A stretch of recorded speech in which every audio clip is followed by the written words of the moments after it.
성령의 권면으로 성령의 백성이 되었지만 문제는 참 끝없이 일어나네요.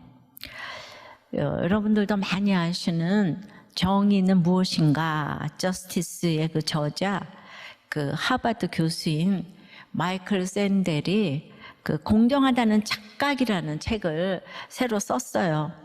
책의 내용을 쉽게 요약하자면 학력으로 사람을 바라보는 그 똑똑한데 재수 없는 놈이 되지 말고 돈과 상관없이 서로의 직업에 대해 너는 사회에 기여하고 있다고 인정해주는 태도를 가지자는 거예요. 이 당연한 말로 들리지만 이러한 태도의 문제는 이미 정치 권력을 바꿀 정도로 생각보다 중요한 문제가 되었다는 것이죠. 공정이 요즘 화두입니다만 그는 공동체주의적 공화주의라는 새로운 정치 이론을 표방하는 정치 철학자인데요. 중요한 이런 공정의 문제를 우리는 성령의 문제로 풀어야 한다고 생각합니다. 그렇다면 오늘 본문에서 성령의 문제가 되는 문제는 어떤 문제일까요? 첫째로 일제히 일어나는 문제입니다. 12절입니다. 갈리오가 아가야 총독되었을 때에 유대인이 일제히 일어나 바울을 대적하여 법정으로 데리고 가서 참 이 공정에는 지도자가 중요한 것 같아요. 갈리오는 로마 정부에 잘 알려진 인물이었어요.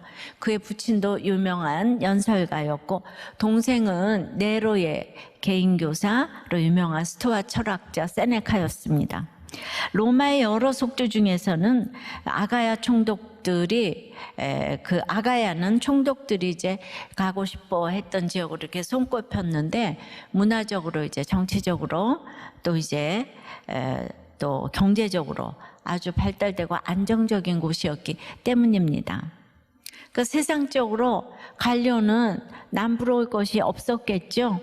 그런데 전 세계를 지배했던 그 로마의 정치가와 장군들은 어떤 직책을 맡든 그것으로 끝나지 않고 거기서 다음 지위를 위한 준비 기간으로 여겼습니다. 그러니까 아주 계속 높아져야 한다는 이런 그 세속적 가치관을 가졌죠. 우리 모두 그렇습니다. 세계적으로 유명한 재벌 부부가 얼마 전 이혼을 했잖아요. 그런데 그 이혼 사유가 뭔가 하니 그들의 결혼에서 더 이상 성장을 기대할 수 없기 때문이라고 했습니다. 결혼의 목적이 행복이니까 결혼을 포함한 모든 것을 자신이 더 높아지고 나아지고 좋아지기 위한 수단으로 여깁니다. 아가야 총독으로 부임한 갈리오도 이제 마찬가지였는데요. 이 1년의 임기 동안 아가야를 아무 문제 없이 잘 관리하여 그 다음 도약을 위한 발판으로 삼고 싶었을 거예요. AD 49년에 글라우디오 황제가 로마에서 유대인 추방령을 내렸잖아요. 그때 아굴라하고 이제 브리스길라도 로마를 떠날 수밖에 없었는데요. 유대인들이요, 지금도 그렇지만 돈을 잘 벌어요. 똑똑해요. 그래서 로마 정가에서는 늘 경계심이 있었는데, 그런데 늘 유대인들이 자기들끼리 그렇게 싸워서 문제를 일으키니까 이 총독의 성공 가도에 이 골치가 아픈 거예요. 그런데도 이번에도 유대인들이 로마 총독의 힘을 입어서 또 일제히 들고 일어나 동족인 이 바울을 고소하면서 싸우자고 지금 이제 이렇게 이제 법정으로 데려온 거예요.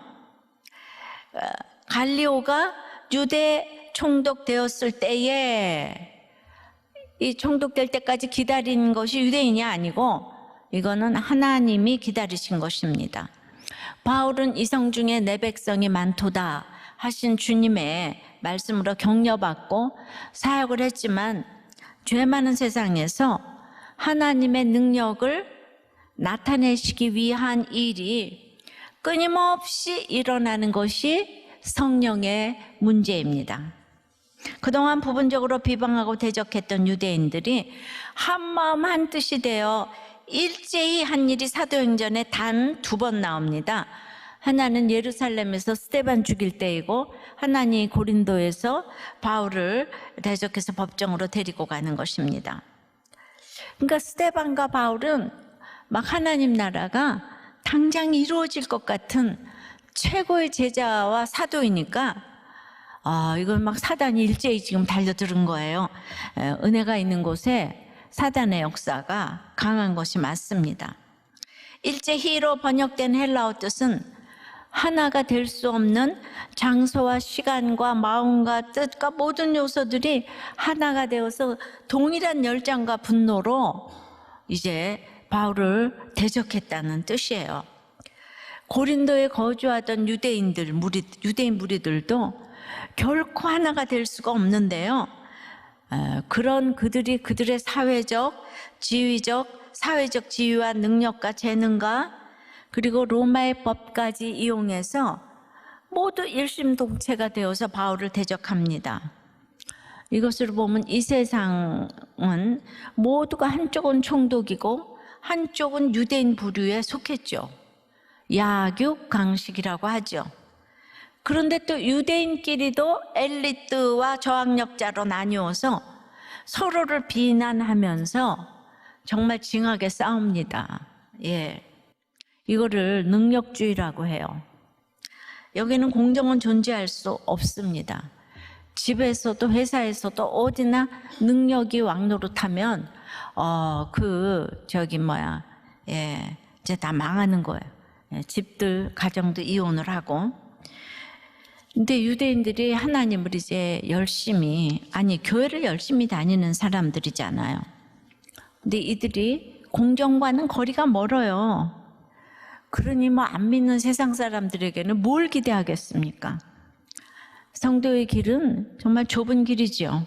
바울이 할 수 있는 일이 아무것도 없어요. 그런데 참 신기한 게 예수님을 죽이고자 할 때 하나 될 수 없는 바리새인과 사두개인들이 일제히 하나가 되는 것과 같이 지금 바울에게도 일제히 달려드는 거예요. 너무 신기하지 않습니까? 어떻게 바울 한 사람 때문에 이렇게 다 한마음이 돼가지고 일심동체가 돼서 달려들죠? 이거는요, 바울이 답이라는 얘기예요. 넘사벽이라는 얘기예요. 그럼 왜 넘사벽일까요? 인간이 악하고 음란한 죄인이기 때문에 그 음란을 못하게 하는, 악하고 음란하게 살고 싶은데 그걸 못하게 되는 것에 가장 강력한 바로메타가 예수님이고 바울이기 때문에 그렇지요. 그들은요, 그걸 못하게 하는 예수님을 세상 사람도 안 죽였는데 유대인들이 예수님도 죽였고 스데반도 죽였고 지금 바울도 죽이고자 하는 것이죠. 그럼 성경에 이런 일들이 이 세상에서는 어떻게 적용이 되어서 나타날까요? 오늘 조금 어렵고 딱딱하지만 그래도 좀 들어보세요. 마이클 샌델은 이것이 능력주의 가치관에 문제가 있다고 지적을 해요. 엘리트들에게 네가 성공한 것은 네 능력 때문이 아니야. 막 너무 극심한 반발을 해요. 그런 말에. 또 이제 저항력자나 중산층들에게 네가 성공 못한 것은 네가 능력이 없어서야. 그러면 또 역시 극심한 반발을 한다는 거예요. 그러니 능력주의 세상에서 패배한 사람은 실패를 오로지 내가 못난 탓으로 돌리는 모욕까지 떠안는다는 것인데요. 이러한 좌절과 분노가 승자의 오만과 충돌하면 민주주의 근간인 이 사회적 연대가 이제 깨지는 것이라는 거예요. 이러한 도덕 감정은 엘리트들에 대한 그 포퓰리스트적 반항의 아주 주된 핵심이 된다는 거예요. 한마디로 이제 부러워하고 무시하고가 똑같은 죄인이라는 거예요. 그러니까 가난은 선이고 부자는 악인 거예요. 여기에는 옳고 그름밖에 없어요. 그러니까 공정이라는 거 없습니다. 그는 이상적인 민주주의는 자유주의가 환호하는 능력주의에서 말하는 기회의 평등, 균등도 아니고 모든 사람이 동일한 임금과 부를 가져야 된다는 사회주의가 맹신하는 결과의 평등도 아닌 조건의 평등을 추구해야 한다고 해요. 샌델이 말하는 조건의 평등은 부자와 가난한 자 여러 계층이 만날 수 있는 장소를 확보하는 데서 시작된대요. 공론의 장을 확보하고 시민들이 거기에서 토론하고 타협하는 것을 배우라는 거예요. 그것이 공동선을 기르는 방법이고 계층과 상관없이 부딪힐 수 있는 그런 공간인 대중교통, 광장, 공립학교 같은 곳이 많이 있어야 된다는 거예요. 그러니까 이와 반대되는 사립학교나 전용 VIP룸 같이 부자는 부자들만 갈 수 있는 공간에서 살다 보면은 이 빈자에 대한 문제의식 자체를 느끼지 못하게 된다. 예. 다 이제 맞는 말입니다. 예.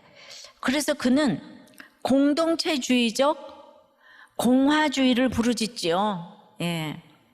그런데 제가 이분 거를 지금 인용하는 거는 이분이 너무 세계적인 베스트셀러 저자고 한국에서도 굉장히 열광을 하고, 예.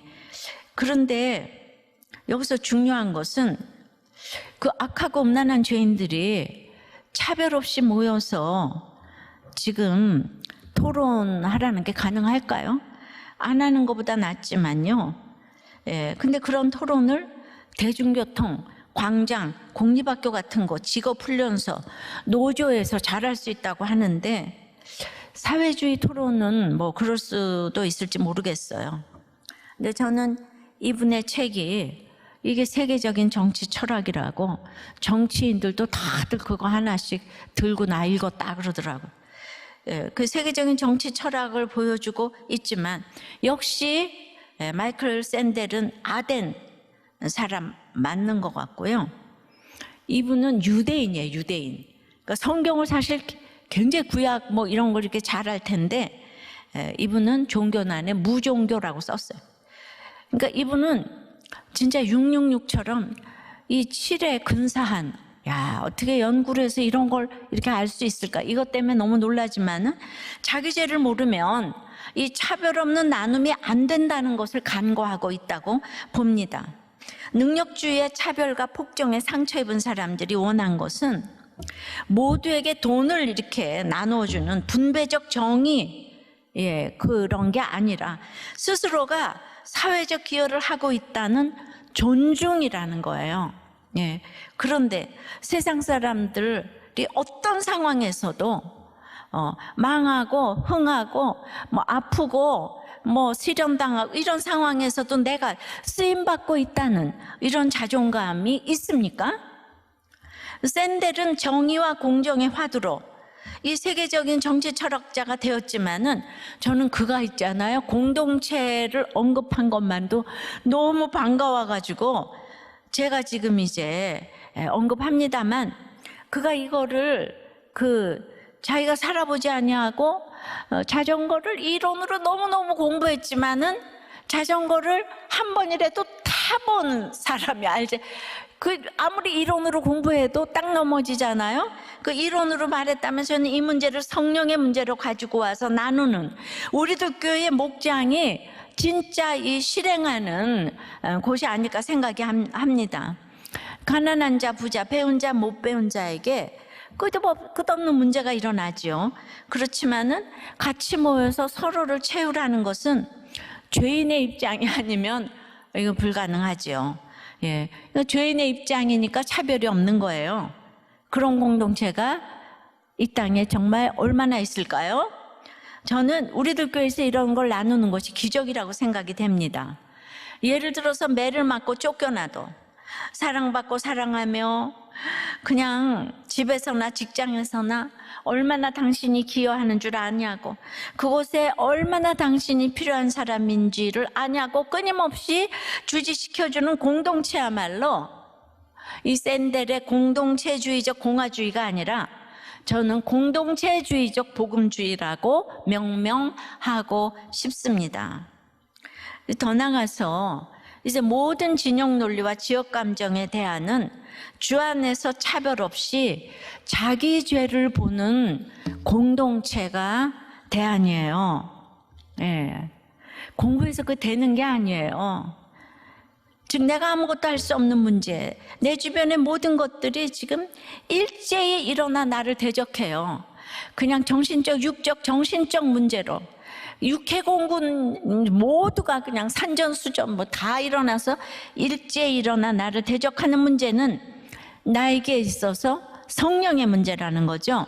어설픈 문제로서는 내 자신의 죄성을 결코 알 수 없기에 모든 문제가 일제히 일어나야만 완악한 내 죄가 깨달아지고 내가 예수께 항복하여 예수의 말씀이 어떻게 내 삶에 적용되어져 생명을 낳게 하는지가 경험되어지기에 이것을 성령의 문제라고 하는 거예요. 일제히 일어나서 나를 대적하는 문제가 성령의 문제라는 것이죠.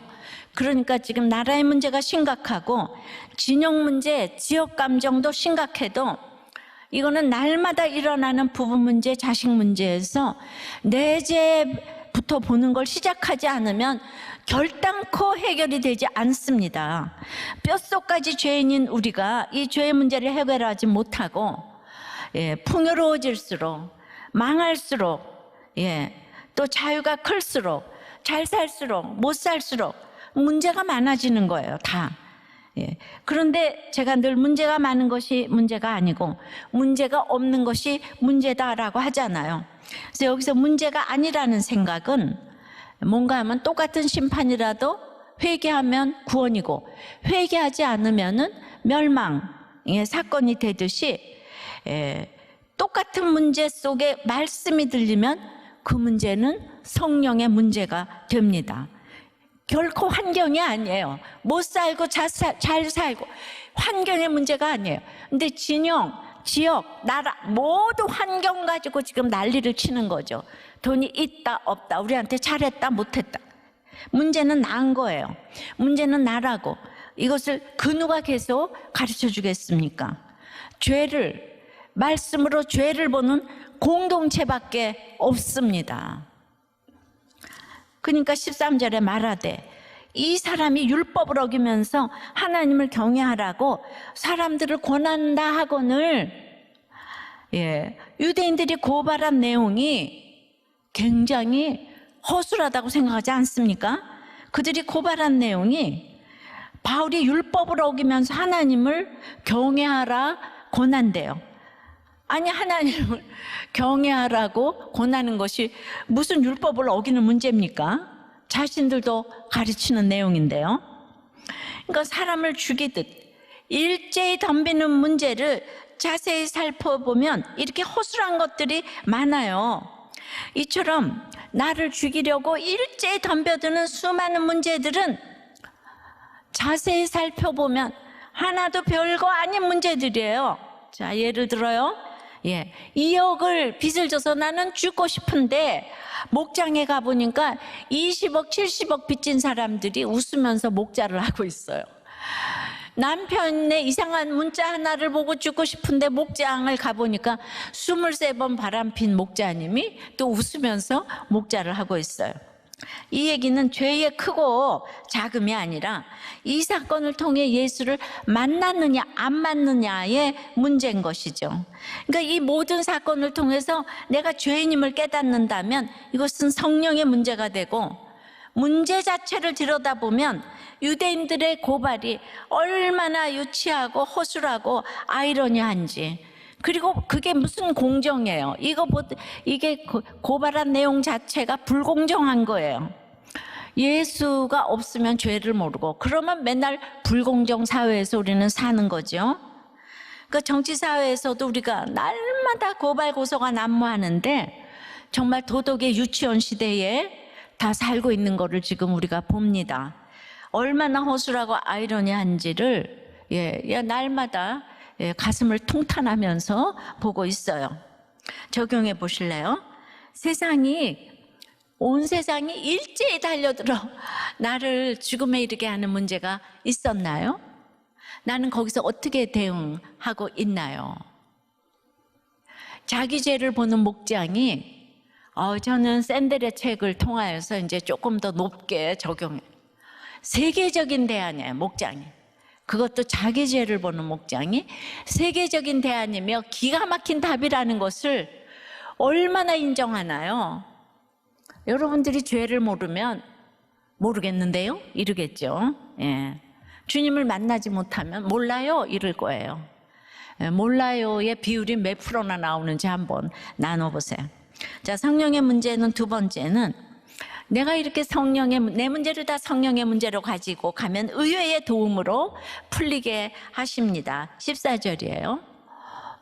바울이 입을 열고자 할 때 갈려가 유대인들에게 이르되 너희 유대인들아 만일 이것이 무슨 부정한 일이나 불량한 행동이었으면 내가 너희 말을 들어주는 것이 옳거니와 기습적으로 잡혀온 바울이 법정에 섰습니다. 이때 바울은 입을 열고자 했어요.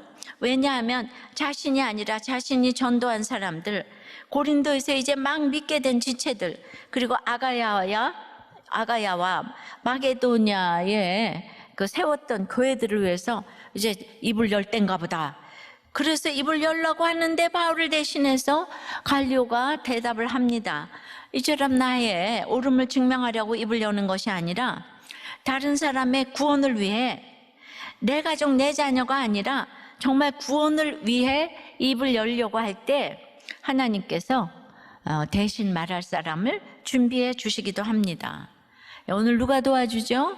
갈리오는 12절에도 보았지만 아가야 지방의 총독이에요. 그럼 여러분 아가야가 닿지 않겠는데 고린도를 품고 있는 더 큰 행정 구역인 거죠. 우리 교회가 판교면 판교는 성남시 소속이고 더 크게 성남시는 경기도 소속이라 뭐 이런 거죠. 그러니까 우리 교회 문제를 내가 변론하려고 하는데 성남시장, 경기도지사가 대신 일어나서 지금 얘기를 해주고 있다. 뭐 이렇게 생각을 하시면 되겠어요. 이 갈리오는 친아버지도 로마의 원로원이 되어 있고 자기가 실질적으로 성장한 양아버지는 당대 최고의 석학이고 철학자고 수사학자입니다. 그 형제인 세네카는 이제 로마 황제의 철학 스승이라고 그랬어요. 얼마나 모든 걸 다 갖췄어요, 지금 갈리오가.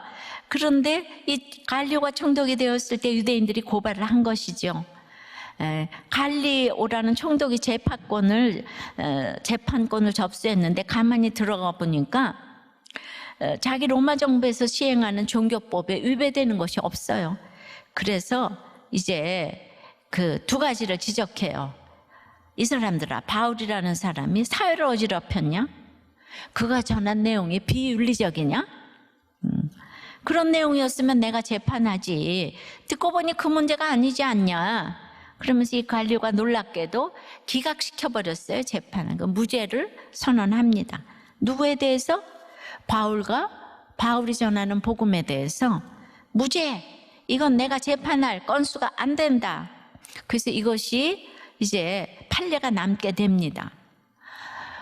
근데 저는 계속 바울을 매맞게 하시고 옥에 갇히게 하시고, 근데 이번에는 또 무죄로 판결이 나게 하시는 거예요.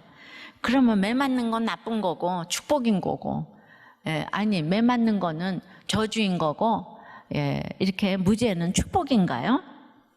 지나고 보면 모든 것이 하나님의 세팅 속에 있는 하나님의 순서에 있는 거예요. 그런데 어떤 그 형편에 처해도 여기에 토달지 않고 순종할 사람으로 바울을 택하신 거죠. 그러니까 우리는 하나님 왜 이러십니까? 이러는데 하나님은 100% 오르시거든요. 그러니까 나에게 주시는 어떤 환경도 그게 하나님의 세팅 속에 있는 하나님의 순서에 있는데 맨날 좋은 거는 축복이고 나쁜 거는 저주라. 그러니까 성령의 문제가 되지를 못하는 거예요. 모든 재판관들이 어떤 시비를 놓고 판가름할 때 그들이 제일 먼저 보는 것이 법전 다음으로 이 판례집인 거예요.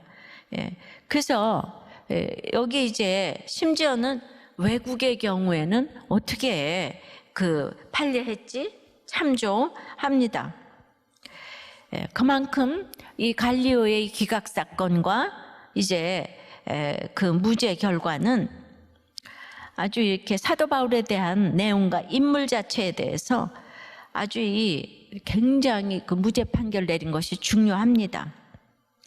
그럼 여기서 알 수 있는 거는 갈리오라는 사람의 이 땅에서의 역할은 원로원이고 총독이고 뭐 랄랄랄라 세넥하고 다 떠나서 바울 이 기각한 일 하나 하려고 이 땅에 와서 그한테 의미 있는 일 하나 뽑으라면 여기에 기각 판결 내린 거예요.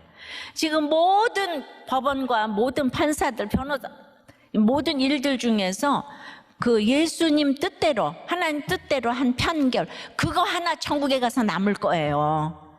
예, 우리나라 이 상권에 있는 이 사법부와 이 모두는 하나님의 뜻에 그 판결하는 그 판결 하나가 천국에 기록될 것이라는 거예요. 그러니까 이 갈리오의 판결이 그 다음에 이제 그 바울이 그 복음을 전하는데 도움이 너무 됐어요.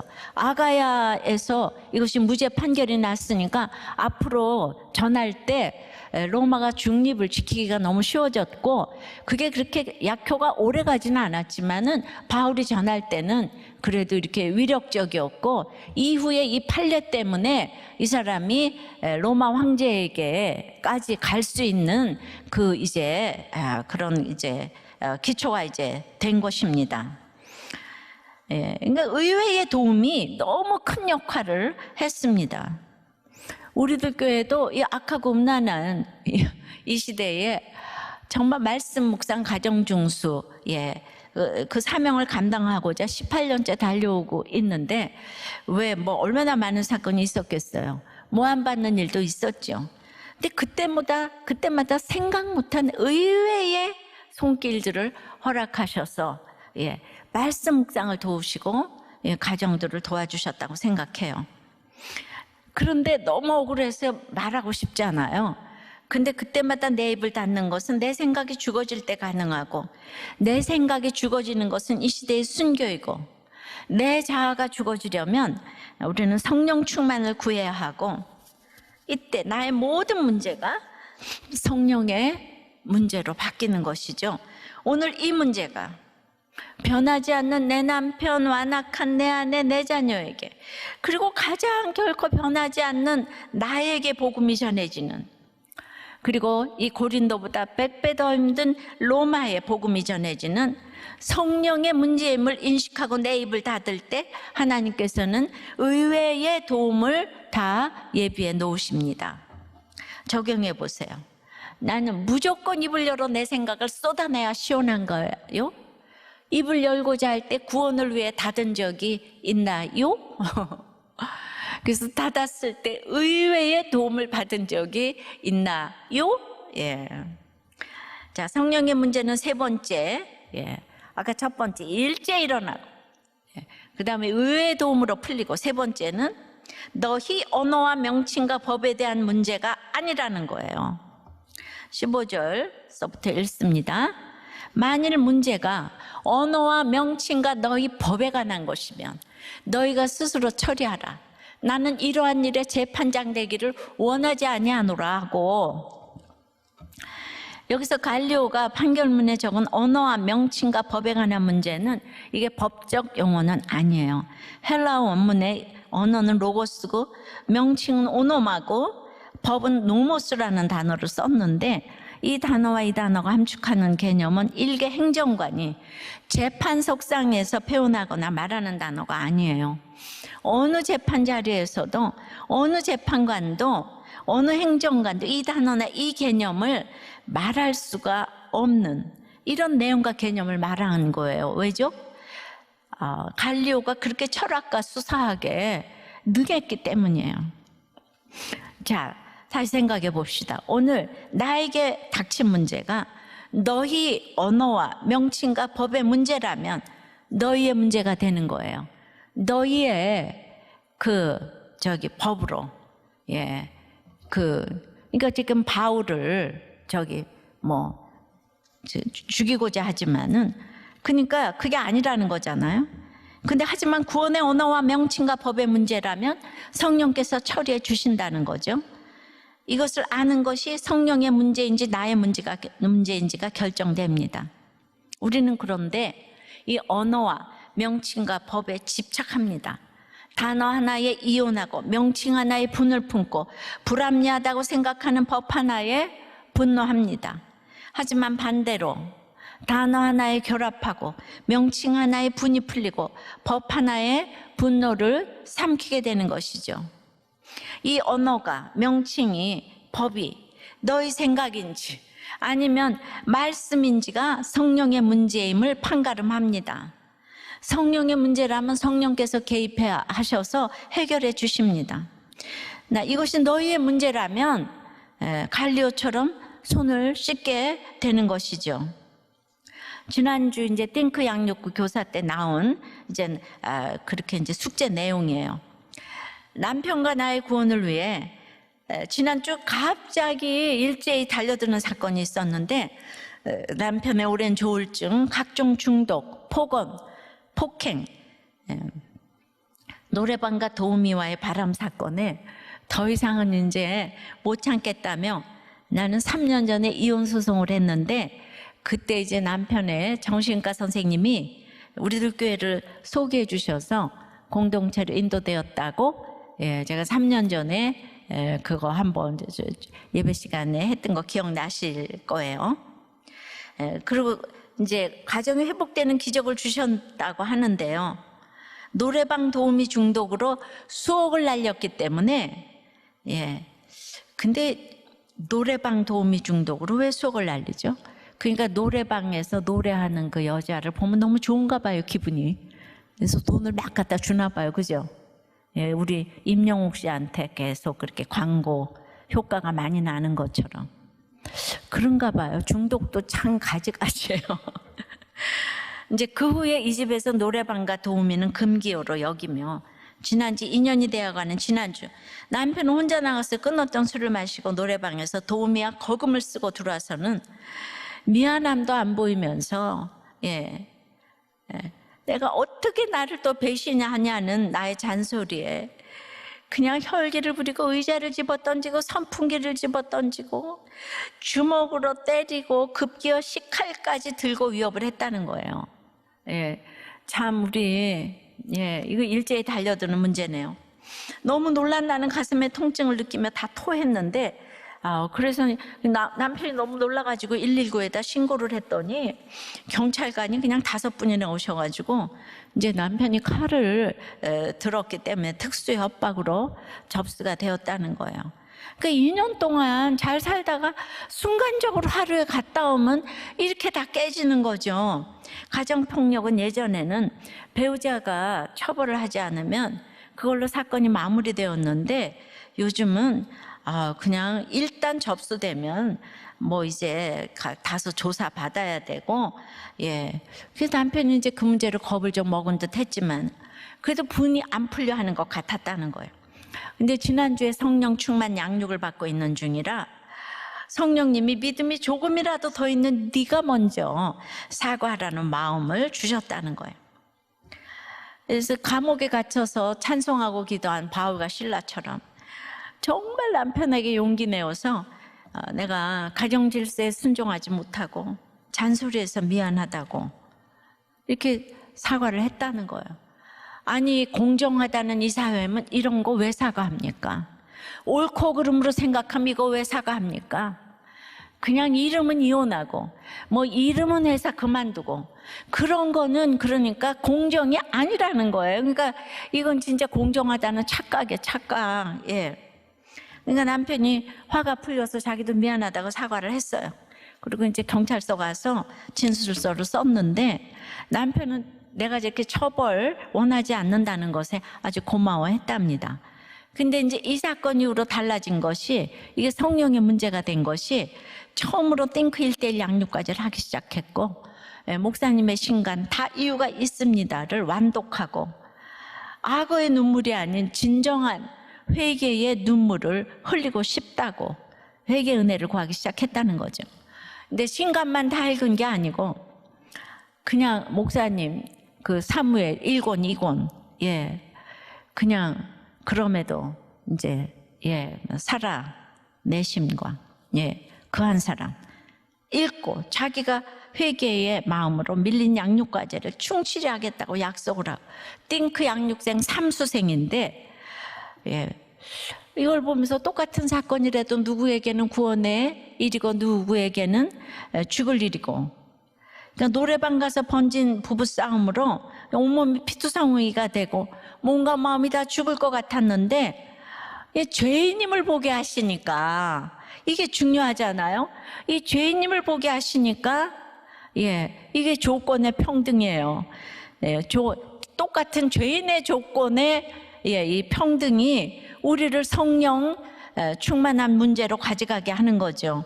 그래서 관계를 풀어주셨어요. 이 남편 집사는 옛날 갈리오 같은 가문의 자제분이었다고 하는데요. 이 남편이 아내를 폭행하고 경찰서까지 간 것은 금기어 딱 2단어, 노래방과 도우미. 결국 남편이 이 언어로 폭발한 것이고, 이 단어로 남편을 정죄하며 탓할 때 순식간에 부서지고 파괴되고 결국 이혼까지 가는 것이죠.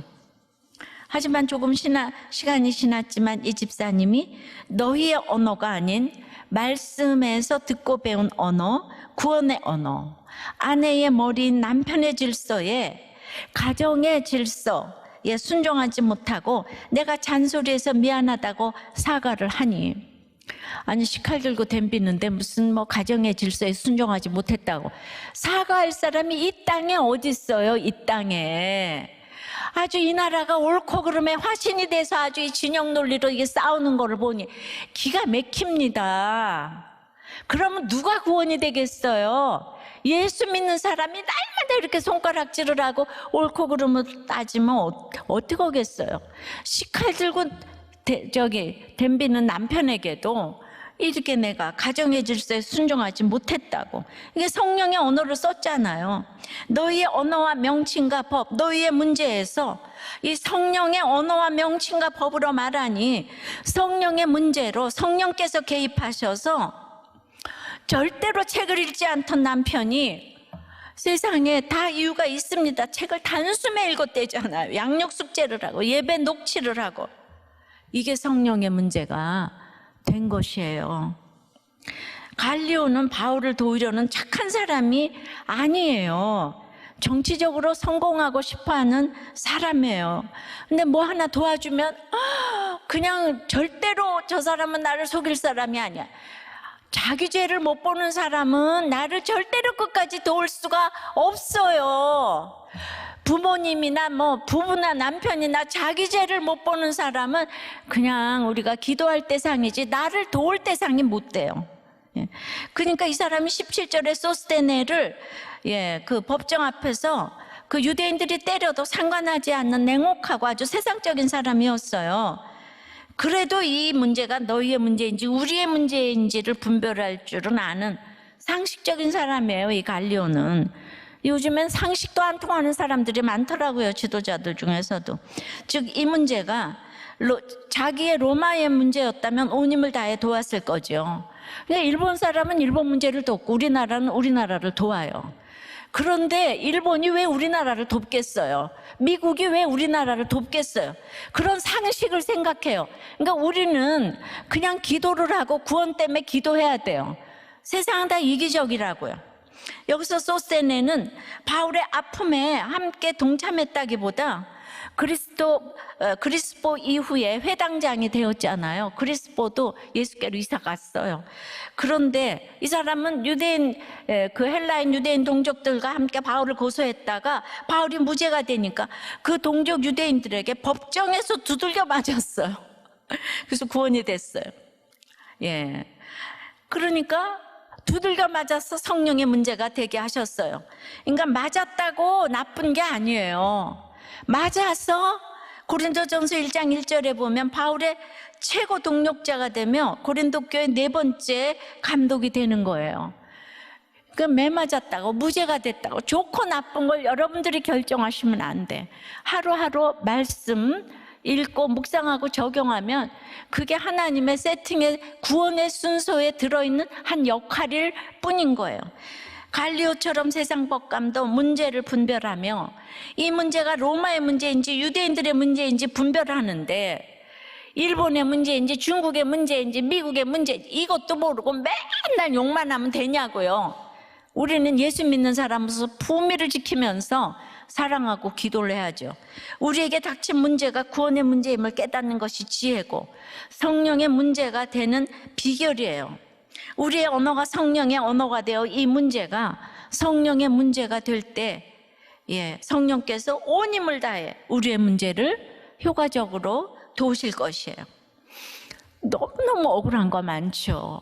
아니, 식칼 들고 덤비는데 어떻게 또 가서 노래방에 가서 거금을 쓰고, 기가 막혀 이제 이혼이다 이래야 되는데 억울하죠. 너무 슬퍼요. 더 이상 못 살겠다. 그래서 영적 진실성의 결과는 바로 인내라고 하는 거예요. 고난의 길이가 어떠하든지 종류가 어떠하든지 기쁨으로 이거를 이제 인내하라고 하잖아요. 그죠? 주께서 신원해 주시기 때문에 바로 이것이 성령의 문제가 되는 것입니다. 적용해 보세요. 나는 집에서나 어디서나 어떤 언어와 명칭과 법에 뒤집어지시나요? 어떤 언어 하나에 이렇게 뒤집어지시나요? 혹은 교회에서 이해가 안 되는 언어와 명칭과 법은 무엇인가요? 그것이 구속사인가요? 아니면 성령의 언어 하나를 써서 문제가 해결된 그 한마디는 무엇인가요? 글쎄, 어떤 목자님은 제가 생각하기에 한 15년은 된 것 같은데 참 스마트하세요. 근데 이번 주 나눔해 보니까 말씀을 넣어서 기도하는 것이 안 된다는 거예요. 그리고 이제 기분이 나쁘다는 거예요. 그리고 너무 인위적이라는 거예요. 그냥 기도는 하고 싶은 대로 하는 거지 무슨 말씀대로 하냐. 그러니까 이분이 동성애와 이 진영 논리를 넘어가지를 못하세요. 그러면서도 죽을 때까지 자기는 그거 안 변할 것 같다고 나누셨어요. 그래도 저는 이분이 이런 걸 목장에서 나눈다는 것이 성령의 문제로 이제 바뀔 걸 믿어요. 왜냐하면 그 같은 생각으로 같은 진영에 계신 분 중에 이렇게 목장에서 이런 걸 나누는 분은 정말 저는 거의 없을 거라고 생각하거든요. 그래도 15년을 붙어 있었다는 게 어디예요? 계속 붙어만 계세요, 목자님. 그게 답이에요. 이 세계적인 데 아니니까. 그런데 또 한 분 목자님의 정말 그 나눔을 읽어드릴게요. 문제가 첩첩산중인데 이게 성령의 문제가 되니까 목자로 섬기시고 계세요. 나의 십자가는 청소직을 감당하는 것인데요. 지금 탱크 1:1 양육자로 섬기는데 동반자들은 다 부자고 또 이제 나의 삶과 많은 차이가 있는데 동반자들은 젊었을 때 자격증을 다 취득해서 잘 사는데 나는 이제야 자격증을 취득하려고 공부를 하고 있습니다. 저는 주님을 만나 해외 선교를 하다가 50에 귀국하니 세상적으로 다 많이 뒤져 있음을 느낍니다. 근데 왜 왔냐면 49세 때 어린 딸의 혼전 임신 사건으로 50대에 들어와서 봉제공장 시다로 4년 반, 상가 청소로 4년 차. 그런데 이제 그때부터 뒤는 전부 이제 감사합니다. 딸에게 두 아들을 주시고 혼전 임신이었지만 집도 주셔서 감사, 저에게 집도 주시고 목자로 불러주시고 장모님도 모시게 해주셔서 감사. 우리들 교회 왔을 때는 얼굴이 춥고 어두웠는데 지금은 밝고 환히 빛나고 있어서 감사. 매주일마다 손자들이 저희 집에 오는데 목욕탕에 손자들 데리고 가는 것이 이제 큰 기쁨 감사. 이 말 안 듣는 사위, 금요일 사위가 와서 손자들을 데리고 갔는데 무관심했던 사위가 손자들을 찾으니 감사. 딸은 2년간 가출하고 돈도 주지 않는 남편의 전화에 짜증이 났지만 생일날 카톡으로 치킨을 선물로 쐈다고 또 감사. 2년간 사위가 이혼을 원했는데 현재는 이혼하겠다는 그 의지가 좀 느슨해진 것 같아서 감사. 딸도 이혼을 당할지언정 자기가 이혼하고 싶지는 않다고 해서 감사. 어제 아내가 딸과 통화를 했는데 딸과 사위 관계가 그렇게 나쁘지만은 않은 것으로 생각돼요. 감사. 아유 주여, 이게 혼전 임신한 결과죠. 이야말로 이 성령의 문제 아니겠습니까? 이런 분들이 목장에서 부자들을 이렇게 부자들의 리더가 돼서 다 나눈다고요. 이야말로 성령의 공동체 아니고 성령의 문제를 푸는 곳 아니겠습니까? 예, 마이클 샌델이 이런 거를 알 수가 있겠습니까? 저는 이 매주일 목장에서 이런 나눔이 울려 퍼지니까 모두들 차별 없이 나누고 진영, 논리, 지역감정, 부자 빈자의 문제가 이렇게만 해결이 된다는 거예요. 이게 바로 기적 아닙니까? 예, 저는 이렇게 나눈다면 이건 정말 세계적인 대안이라고 생각을 합니다. 예, 말씀을 오늘 여러분들이 어렵다고 생각하는 게 이렇게 딴 게 아니고 우리들 교회 목장이 샌델이 말하는 공동체주의적 정말 이렇게 복음주의, 공화주의가 아니라, 그리고 이분이 공동체를 말했다는 게 너무 반가워서 제가 그걸 좀 인용을 했어요. 이게 좀 어렵다고 느끼시면 울림기도회에서 또 한번 들으시고 그 목장에서 또 나누시고 하면 이해가 잘 되시리라고 생각합니다. 제가 맨날 이렇게 어려운 화두를 던져서 죄송하지만 이게 해결되는 길이니까 어쩌겠어요. 예. 자, 말씀 맺습니다. 성령의 문제는, 그러니까 성령의 문제는 일제히 일어나는, 나를 공격하는 문제라는 거예요. 예. 그러니까 정말 우리는 예수 믿으면 뭐든지 잘 돼야 되고 위로와 희망과 소망만 있어야 되는데 일제히 나를 공격하는 그 문제 속에서 그 완악한 내 자신을 본다 그랬잖아요. 예수 안에서 생명이 이제 살아나는 그 역사가 일어나서 성령의 문제가 되는 거, 구원의 문제가 되는 거죠. 그러면은 그냥 의회의 도움으로 내가 그 역할 감당하면은 온 세상이 나를 잡아 죽이고자 달려드는데 바울 한 사람 의회의 도움으로 풀리게 하십니다. 갈리오가 대단한 사람인데 바울을 도와요. 저도 생각해 보면 대단한 분들이 우리들 교회를 도우시고 여기까지 왔어요. 생각하면 모든 것이 내 얘기가 아닌 것이 하나도 없게, 그렇게 성경을 여러분들이 읽어가시기를 바라요. 성령의 문제는 너희 언어와 명칭과 법에 대한 문제가 아니라는 거예요. 성령의 언어와 명칭과 법의 문제라는 거예요. 그러니까 너희 법의 문제라면 바울을 못 살리죠. 그러니까 너희 법의 문제니까 이혼을 해야 되는 거죠. 너희 법의 문제니까 회사를 그만둬야 되는 거죠. 너희 법의 문제니까 저 사람을 용서하지 못하는 거죠. 그런데 이게 성령의 법에 성령의 문제가 돼야 된다는 거예요. 성령의 문제로 토스를 하셔야 된다는 것입니다. 그거는 예수가 주 예수보다 귀한 것이 없는 이 신앙만이 공정할 수가 있는 거지. 우리는 공정할 수가 없어요. 부부간에도 부모 자식간에도 이 세상은 공정할 것이 하나도 없어요. 오직 예수만이 공정할 수 있어요. 어떻게 공정할 수가 있어요? 이걸 왜 자꾸 사람한테 기대를 하는 거예요? 무슨 바람 한 번 폈다고 이혼을 하고 매 한 번 맞았다고 이혼을 할 수가 있냐고요. 이거 공정하지 못한 거예요. 너무나 허접한 허술한 고발이에요. 허술한 고발이에요. 여러분은 죄가 훨씬 더 많아요.